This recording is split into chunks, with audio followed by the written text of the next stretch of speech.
और आज दिल्ली के रामलीला मैदान में इंडिया की 28 राजनीतिक पार्टियां केंद्र सरकार के खिलाफ लोकतंत्र बचाओ रैली करने वाली हैं। अरविंद केजरीवाल की गिरफ्तारी के बाद आयोजित इस रैली को विपक्ष की एकजुटता के तौर पर देखा जा रहा है, तो दूसरी तरफ कांग्रेस ने साफ कर दिया है कि ये किसी एक व्यक्ति या पार्टी केंद्रित रैली नहीं, बल्कि लोकतंत्र और संविधान बचाने के लिए इंडिया के 28 दलों की रैली है। इसमें सभी दलों के प्रतिनिधि हिस्सा लेने वाले हैं। रैली का मकसद बढ़ती महंगाई, बेरोजगारी, विपक्ष के नेताओं पर केंद्र की एजेंसी की तरफ से हमले और विपक्ष के नेताओं की गिरफ्तारी और कांग्रेस के बैंक खाते फ्रीज समेत तमाम दूसरे मसले रहने वाले हैं।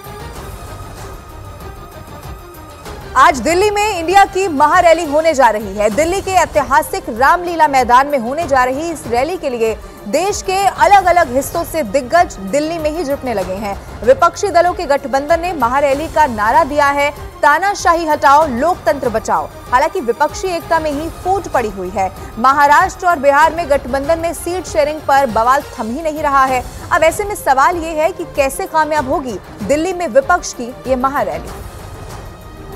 नहीं चलेगी, नहीं चलेगी, लोकतंत्र में गुंडागर्दी नहीं चलेगी, नहीं चलेगी, लोकतंत्र में गुंडागर्दी नहीं चलेगी, नहीं चलेगी।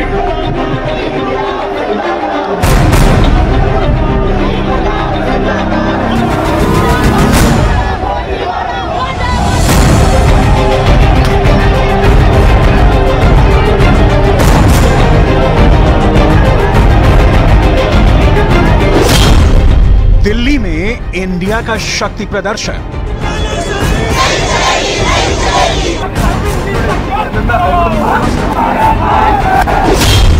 रामलीला मैदान में जुटेंगे दिग्गज लीडर।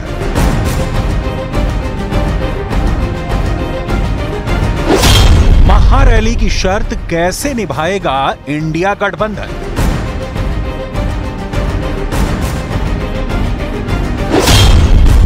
केजरीवाल को फिर बचाएगा रामलीला।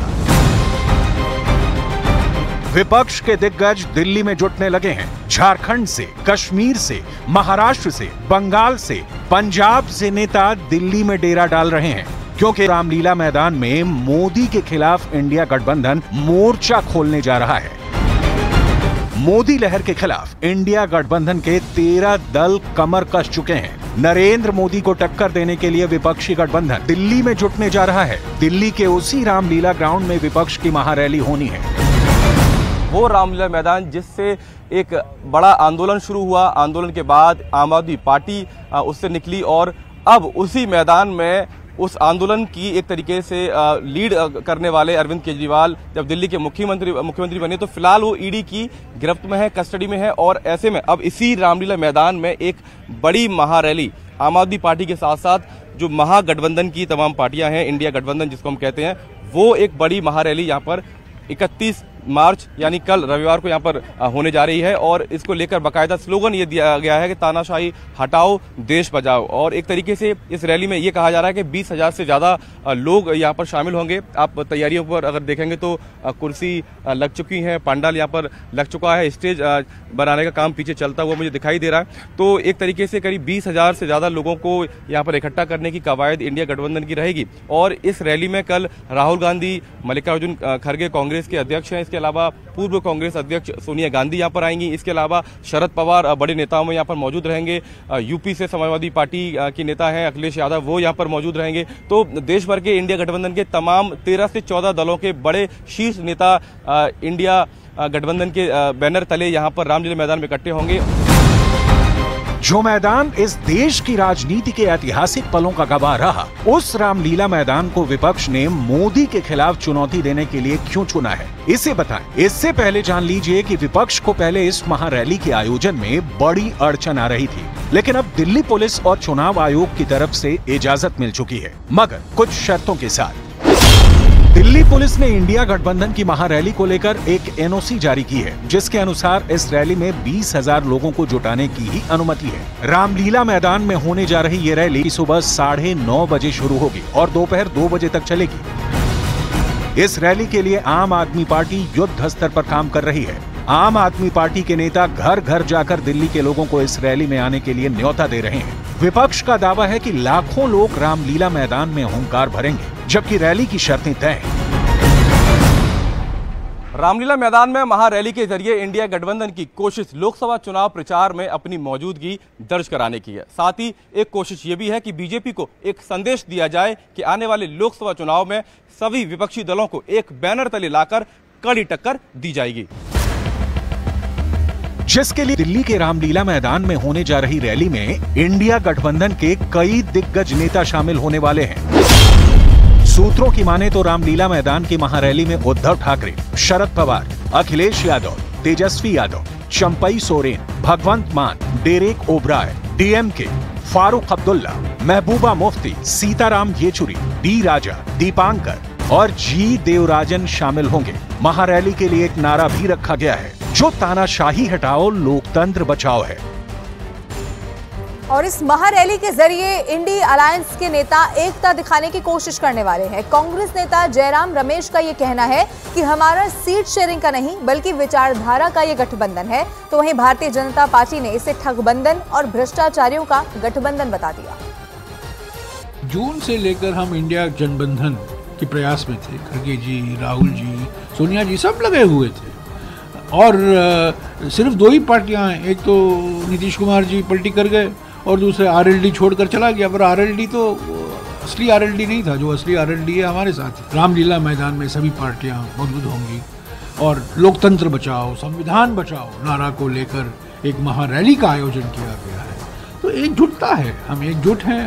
हम ठीक है, एक दो पार्टियों के साथ हमारा सीट शेयरिंग समझौता नहीं हो पाया है, तृणमूल के साथ हम नहीं पाए, पर तृणमूल भी कल मौजूद होगी। तृणमूल तो इंडिया जनबंधन का एक अंग है। देखिए, बड़ी बात यह है कि ऑपोजिशन जिसका एक गठबंधन बना, जहां पे कुछ राजनीतिक दल इकट्ठे होकर आए, उनमें से अधिकतर भ्रष्टाचार के गंभीर आरोपों में है या जेल में या बेल पर है। वो लोग इकट्ठे भी आए तो अपनी जान बचाने के लिए, एक दूसरे की पीठ खुजलाने के लिए, और एक दूसरे के साथ वो भ्रष्टाचारी इकट्ठे होकर आए। सवाल ये खड़ा होता है कि आखिरकार इन्होंने भ्रष्टाचार क्यों किया? क्या जांच एजेंसियां जांच ना करें? अब इस महागठबंधन से पहले ही विरोधियों के चेहरे पर हवाइयां यहां पर उड़ गई हैं। गठबंधन में फूट की खबरें सुर्खियां बन गई हैं। दिल्ली में जुट रहे नेताओं में उमर अब्दुल्ला का मूड उखड़ा हुआ दिखाई दिया है। चुनाव का वक्त बहुत नजदीक आ चुका है, लेकिन उमर अब्दुल्ला के अब तक चुनाव लड़ने पर संशय बरकरार है, या फिर यूं कहें कि अब तक सीट तय ही नहीं हो पाई है।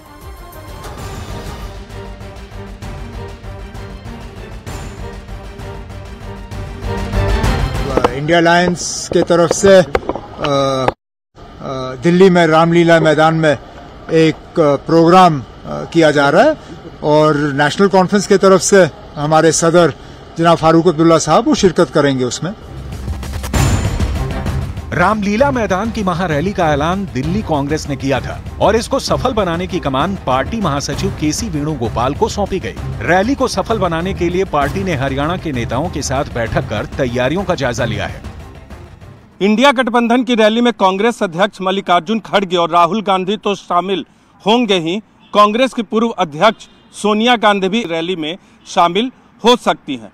कांग्रेस के संगठन महासचिव और राज्यसभा सांसद केसी वेणुगोपाल इस रैली को सफल बनाने में पूरी शिद्दत के साथ जुटे हुए हैं। उधर मेगा रैली के जरिए आम आदमी पार्टी अरविंद केजरीवाल के लिए हवा बनाने की पूरी जतन कर रही है।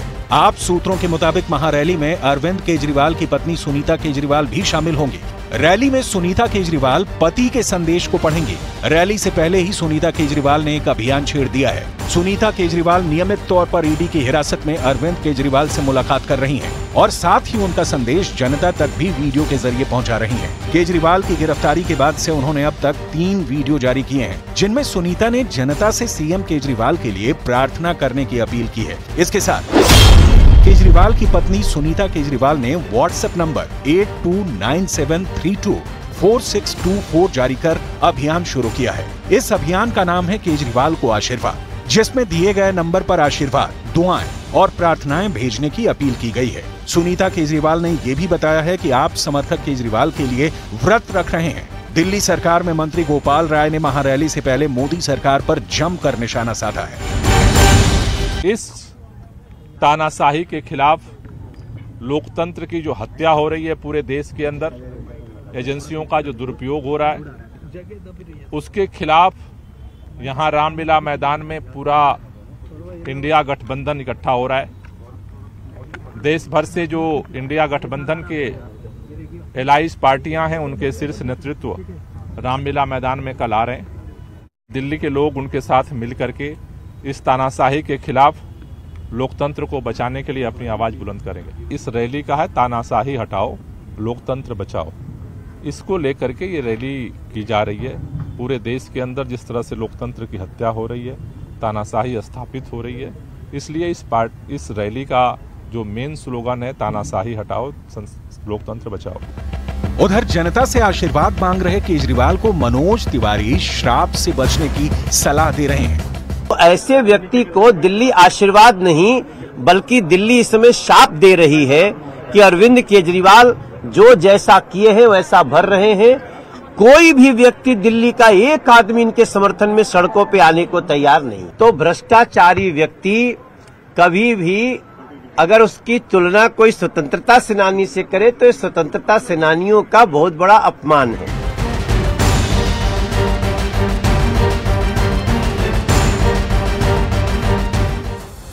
और अब दूसरी तरफ इंडी गठबंधन की रैली को लेकर केंद्रीय मंत्री हरदीप पुरी ने तंज कस दिया है। उन्होंने केजरीवाल के कांग्रेस के साथ गठबंधन करने पर चुटकी दी है। तो इंटरेस्टिंग है कि ये रैली कहाँ हो रही है। ये रैली वहीं हो रही है जहाँ पे मुझे लगता है आज से कोई 12-13 वर्ष पहले रामलीला ग्राउंड में अन्ना हजारे जी ने एक आंदोलन चलाया था। उस आंदोलन में श्री अरविंद केजरीवाल जी भी भाग ले रहे थे। जो ये अलायंस है जिसको आपने इंडी अलायंस बोला, मेरे कुछ जब हम लोग अपने आप में बात करते हैं, हम इनको किसी और रूप में डिस्क्राइब करते हैं। ये लोग कौन हैं? ये वही लोग हैं जो केजरीवाल जी जिनके खिलाफ लड़ रहे थे। अब ये क्या सम्मेलन होगा वहाँ पे कि केजरीवाल जी जो इस समय ईडी के कस्टडी में है उनको छोड़ा जाए, और ये डेमोक्रेसी जो है, डेमोक्रेसी खतरे में। कौन कह रहा है ये? इनसे पूछिए। भारत के इतिहास में 1947 जब हमने एक आज़ाद देश का रूप लिया, उस समय डेमोक्रेसी को खतरा सिर्फ एक समय आया था। कब? जब कांग्रेस की सरकार ने जून 1975 में सिविल लिबर्टीज को खत्म करके इमरजेंसी लगा। अब एक तरफ जहां इंडिया में एकता दिखाने और मोदी से टकराने का दम भरा जा रहा है, तो वहीं दूसरी तरफ गठबंधन में रार भी छिड़ी हुई है। महाराष्ट्र में महाविकास अघाड़ी में सीट शेयरिंग का फॉर्मूला बुरी तरह से फंस गया है। कई बैठकों के बाद भी कई सीटें ऐसी हैं जहां से हर कोई लड़ने का दावा कर रहा है।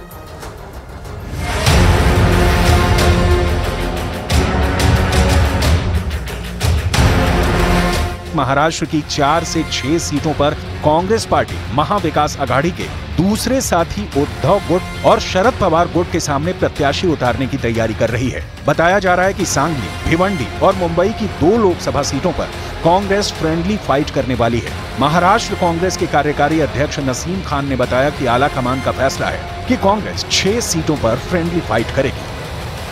जिस तरह से हमारे महाविकास अघाड़ी के दल शिवसेना ने या पवार साहब के राष्ट्रवादी ने जिस तरह से हठधर्मी दिखाई है, और उससे कांग्रेस का कार्यकर्ता और कांग्रेस के महाराष्ट्र के सभी नेता नाराज हैं। अब हम लोग ये सोच रहे हैं कि जो हमारी परंपरागत सीट है, चाहे वो सांगली हो, भिवंडी हो, उत्तर मध्य मुंबई हो, उत्तर पश्चिम, ऐसी जो 5-6 सीटें हमारी हैं, उन सीटों पर हम लोग क्यों ना फ्रेंडली फाइट करें, दोस्ताना तरीके से चुनाव लड़ें। जैसे कि पंजाब में केजरीवाल जी के साथ हम लोग चुनाव लड़ रहे हैं, दिल्ली में हमारा उनके साथ गठबंधन है, पंजाब में 1 सीट पे गठबंधन है, बाकी सीटों पे हम फ्रेंडली फाइट कर रहे हैं। तो हम मुंबई और महाराष्ट्र में भी फ्रेंडली फाइट करने की हमारी तैयारी है, और ये सोच और ये फैसला दिल्ली हाईकमान को, आला कमान को बता दिया गया है। इस बीच महाराष्ट्र में कांग्रेस के फ्रेंडली फाइट करने के फैसले पर शिवसेना भड़क गई है। शिवसेना नेता संजय राउत ने कहा है कि अगर कांग्रेस महाराष्ट्र में फ्रेंडली करती है तो उसे उत्तर प्रदेश और बिहार में शिवसेना की फ्रेंडली फाइट का सामना करना पड़ेगा। मग उत्तर प्रदेश, बिहार सीट शेयरिंग के मसले पर विपक्षी गठबंधन में अनबन नई बात नहीं है। इसी अंदरूनी झगड़े की मिसाल देकर बीजेपी इंडिया गठबंधन की चुनौती को सिरे से नकार देती है। दिल्ली की महारैली को भी बीजेपी नेता बहुत तवज्जो देने को तैयार नहीं है। आपने देखा होगा ये लोग वैचारिक रूप से एकमत नहीं है और इसमें इतने अंत विरोध हैं। अभी आपस में कई राज्यों में इनके एडजस्टमेंट सीटों के नहीं हुए हैं। अभी कांग्रेस रायबरेली और अमेठी में किसे लड़ाना है ये नहीं तय कर पा रही है, जो उनकी कहा जाता है कि उनकी परंपरागत सीटें हैं। तो मैं निश्चित रूप से कह सकता हूं कि उत्तर प्रदेश जैसे राज्य में तो कांग्रेस के लिए कोई संभावना अब बची नहीं है और पूरी कांग्रेस पलायन कर चुकी है। विपक्ष की महारैली कितनी असरदार साबित होगी, क्या नतीजे मिलेंगे, ये तो वक्त बताएगा। लेकिन जिस रामलीला मैदान में ये आयोजन हो रहा है उसका इतिहास भी जान लीजिए। दिसंबर 1952 में रामलीला मैदान में जम्मू कश्मीर के मुद्दे को लेकर श्यामा प्रसाद मुखर्जी ने सत्याग्रह किया था। इससे सरकार हिल गई थी। देश के पहले प्रधानमंत्री जवाहरलाल नेहरू ने 1956 और 57 में मैदान में विशाल जनसभाएं की। जयप्रकाश नारायण ने इसी रामलीला मैदान से संपूर्ण क्रांति का नारा देकर कांग्रेस सरकार के खिलाफ हुंकार भरी थी। ओजस्वी कवि रामधारी सिंह दिनकर की प्रसिद्ध पंक्तियां सिंहासन खाली करो की जनता आती है का नारा यहीं गूंजा था। 28 फरवरी 1961 को ब्रिटेन की महारानी एलिजाबेथ ने रामलीला मैदान में ही एक बड़ी जनसभा को संबोधित किया था। 26 जनवरी 1963 में प्रधानमंत्री जवाहरलाल नेहरू की उपस्थिति में लता मंगेशकर ने एक कार्यक्रम पेश किया। 1965 में पाकिस्तान के खिलाफ लड़ाई में तत्कालीन प्रधानमंत्री लाल बहादुर शास्त्री ने इसी मैदान पर एक विशाल जनसभा में जय जवान जय किसान का नारा एक बार फिर दोहराया था। 1972 में तत्कालीन प्रधानमंत्री इंदिरा गांधी ने बांग्लादेश के निर्माण और पाकिस्तान से युद्ध जीतने का जश्न मनाने के लिए इसी मैदान में एक बड़ी रैली की और वहां उन्हें जनता का भारी समर्थन मिला था। अरविंद केजरीवाल के सियासी सफर में रामलीला मैदान का अहम योगदान है। उन्होंने यहाँ धरना प्रदर्शन से लेकर मुख्यमंत्री पद की शपथ तक ले रखी है। शायद यही वजह है कि आम आदमी पार्टी मुश्किलों से उबरने के लिए रामलीला मैदान में हुंकार भरने जा रही है।